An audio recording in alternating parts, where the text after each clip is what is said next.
মূর্তি পূজারী ভাই, কেন তুমি আল্লাহ তাআলার সাথে নাফরমানি করো? ইন্নাশ শিরকা লাযুলমুন আযীম। মূর্তি পূজারী ভাই, শিরক বড় অন্ধকার। লা তুশরিক বিল্লাহ, রব্বে কারীমের সাথে শিরক করিও না। উবুদু রাব্বাকুম, এক আল্লাহর ইবাদত করো। আমার আপনার নবী যখন এই দাওয়াত দেওয়া শুরু করে দিল, কাফেররা সবাই বৃহস্পতিবার সকালে একত্রিত হইয়া মাঝখানে একজন শয়তান মানুষের মতো সূরত নিয়ে তারা আলোচনা শুরু করল। এই মুহাম্মাদের কি করা যায়, মুহাম্মাদের ফয়সালা কি হবে? আবু লাহাব পরামর্শ দেয়, মুহাম্মদকে তোমরা দেশ থেকে বিতাড়িত করে দাও। আবু লাহাব বলে তারে বেতের আঘাত দিয়া দাও। মাঝখানে শয়তান এসে বলে মুহাম্মদকে হত্যা করিয়া ফেলো। যখন তাদের আলোচনা মিটিং চলে, আল্লাহর রাসূলের কাছে দুপুরের দিক দিয়া ওহী আসলো। ও নবী, মায়ার নবী গো, এই মক্কার কাফেররা আপনারা থাকতে দিবে না। নবী আপনি সফর করেন, নবী আপনি এই মক্কা ছাড়িয়া দেন। গভীর রজনীতে সবাই পরামর্শতে একত্রিত হইল। নবীকে এবার ওহীর মাধ্যমে জানানো হইল যে আপনাকে রাত্রে হত্যা করা হবে। নবী আপনি চলে যান। গভীর রজনীতে আবু লাহাবের যত ছেলেপেলা আছে তরবারি নিয়া, ডাল কুড়াল নিয়া আমার নবীর কামরার মধ্যে গিয়ে হাজির। নবী করিম সাল্লাল্লাহু আলাইহি ওয়াসাল্লাম ওই দিন আলীকে ওইখানে শোয়া, চারদিক দিয়ে আমার নবীর ঘরের চারদিক দিয়ে তারা ঘেরাও দিয়েছে। আমার নবী এক মুষ্টি বালি নিলেন আর বললেন, ওয়াজআলনা মিন বাইনি আইদিহিম সাদ্দাও ওয়া মিন খালফিহিম। নবী এইটা বইলা সবার দিকে বালু ছুঁড়ে মেরেছে। নবীর বালু সবার চোখের কিনারে কিনারে গিয়ে লেগেছে। মানুষগুলা চোখে না দেখা শুরু করেছে। আমার আপনার নবী নিজ মাতৃভূমি থেকে মক্কা নগরে গিয়ে আল্লাহ তাআলার কাছে জানাই, ও মাওলা রে, এই মক্কাতে আমার জন্ম, এই মক্কা আমার মায়ের দেশ, এই মক্কা আমার বাবার দেশ। ও আল্লাহ, আজকে মক্কা থেকে আমি চলে যাচ্ছি। আল্লাহ তুমি একদিন এখানে আবার আনিও, কিন্তু সফলভাবে আনিও। নবী করিম সাল্লাল্লাহু আলাইহি ওয়াসাল্লাম দোয়া করে আবু বকরকে নিয়ে সাথে সঙ্গীতে চললেন, চলা শুরু করে দিল। নবী করিম সাল্লাল্লাহু আলাইহি ওয়াসাল্লাম নিজের দেশ ত্যাগ করে চলে গেলেন শুধু কালিমার জন্য। কিসের জন্য? একটু বলেন, কিসের জন্য চলে গেলেন? কালিমার দাওয়াত। আমি আমার ঘটনাকে সংক্ষিপ্ত করছি, বিশাল।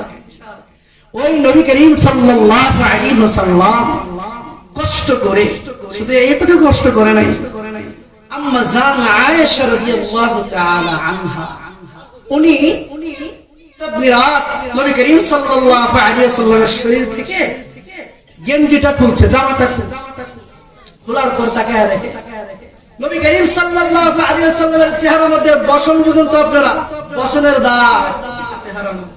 অথচ আমার আপনার নবী তিরমিজি শরীফের কিতাবে আসছে, আমার আপনার নবী এত সুন্দর ছিল, মানুষ দেখলে একবার দেখলে আরেকবার দেখতো, আরেকবার দেখলে আরেকবার দেখতো, চাঁদ পর্যন্ত বলতো যে এই নবীর দিকে তাকাইলে আমার লজ্জা লাগে, কারণ নবী এত সুন্দর, আমি শরম। আম্মা জান আয়েশা রাদিয়াল্লাহু তাআলা আনহা, ওনারা জামাটা খোলার পর দেখেন বসনের মতো দাগ, এত দাগ কেমন? এবার নবী করিম সাল্লাল্লাহু আলাইহি ওয়াসাল্লাম, আয়েশা রে, জানো এই দাগ কি থেকে আসছে, কেমনে আসছে? বলেন কে থেকে আসছে? আমার আপনার নবী দুজানের সরদার, রাহমাতুল লিল আলামিন, গোটা বিশ্বের নবী। আয়েশা জামানি কেমন করে আমার শরীরে এমন দাগ হয়ে গেছে? তায়েফের ময়দানে আমি সবাইকে দাওয়াত দেওয়ার জন্য একত্রিত করলাম। আবু লাহাব, উতবা, শাইবা সবাই ছিল। সবাইকে আমি জিজ্ঞাসা করলাম, আবু লাহাব, আমি যদি বলি এই পারের পিছনের দিকে একদল মানুষ আপনাদেরকে হত্যা করার জন্য আপনাদের প্রতি আক্রমণ করার জন্য তৈয়ার হয়ে আছে। তুমি বিশ্বাস করবানি? গোটা জাতি তোমরা বিশ্বাস করবানি? সবাই এক বাক্যে বলে নাম।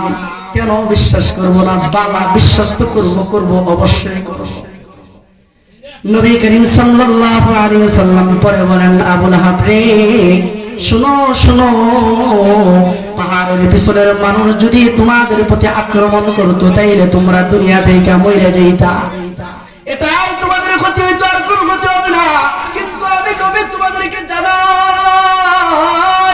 যারা মূর্তি পূজা করতেছো, যারা আমার আল্লাহ তাআলার সাথে শিরক করতেছো, শুনিয়া নাও, শুনিয়া নাও, মরার পরে জাহান্নামে তোমাদেরকে চিরকাল থাকতে হবে। সুতরাং আবু লাহাব ও আবু তালেব, ছাড়ো মূর্তিকে, ছাড়ো মূর্তিকে, ছাড়ো। ও বুদু রাব্বাকুম, এক আল্লাহ তাআলার ইবাদত করো। আয়েশা রে বলে, আয়েশা জানোনি আমি যখন এই কথা বললাম সবাই একত্রে আমার শরীরে পাথর মারা শুরু করলো। এমন ভাবে আমাকে পাথর মারলো, শরীরের একটা জায়গাও খালি ছিল না আয়েশা, শরীরের একটা ইঞ্চিও খালি ছিল না, যেখান থেকে আমার রক্ত না ঝরছে। আগুন আয়েশা বলছে, ও নবী আপনি অনুমতি দেন, এই কাফের বাসীদেরকে আমি হত্যা করে ফেলি, পোড়ায়া দেই। পানি এসে বলছে, নবী আপনি অনুমতি দেন, আমি এদেরকে প্রবল স্রোত দিয়া ধ্বংস করিয়া দেই।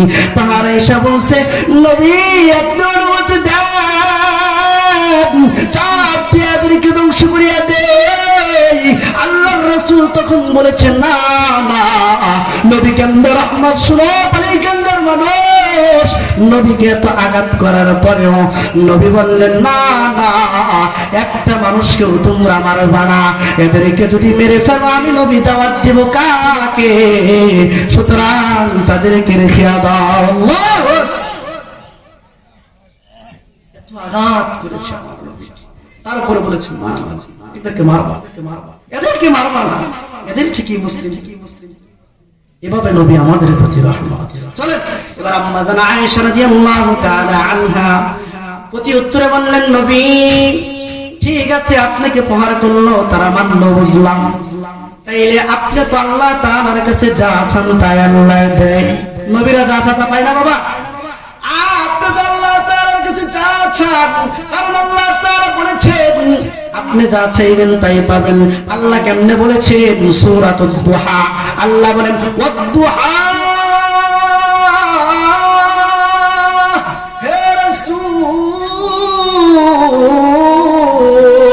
দিনের আলোর কসম করে আমি আল্লাহ কই, ওয়াল-লাইলি ইযা সাজা, ও রাসূল রাতের কসম করে বলি, ওয়াল-লাইলি ইযা সাজা,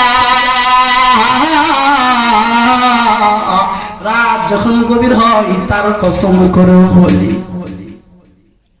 মা ওয়াদ্দাকা রাব্বুকা ওয়া মা ক্বালা।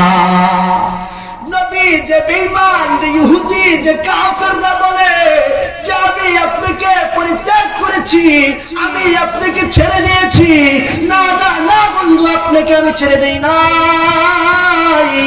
ওয়ালাল আখিরাতু খায়রুল লাকা মিনাল উলা, দুনিয়াতে বন্ধু আপনাকে যা দিয়েছি তার থেকে বেশি আপনার উম্মত সহ আপনাকে আমি জান্নাতে দিব।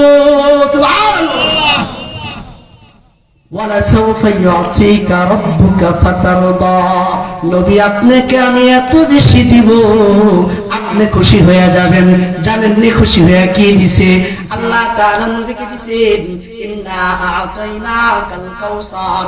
নবী মুহাম্মদুর রাসূল তোমাকে আমি কাউসার দান করিলাম, তুমি এই কাউসারের পানি পান করায়া তোমার যে উম্মতগুলা খাঁটি তওবা করিয়া নামাজ ধরিয়া নেয়, তোমার যে উম্মতগুলা তওবা করিয়া ইসলামের পথে চলে আসে, তোমার যে উম্মাহগুলা আমি আল্লাহকে স্বীকার দেয়, এক আল্লাহর ইবাদত করে। নবী তোমারে কাউসার দিলাম, হাসরের ময়দানে তোমার উম্মতগুলা দেখিয়া দেখিয়া কাউসার পান করাইয়া ওই যে পানিকান্দার গুনাহগার মুসলমানগুলাকে জান্নাতে নিবা। সুবহানাল্লাহ।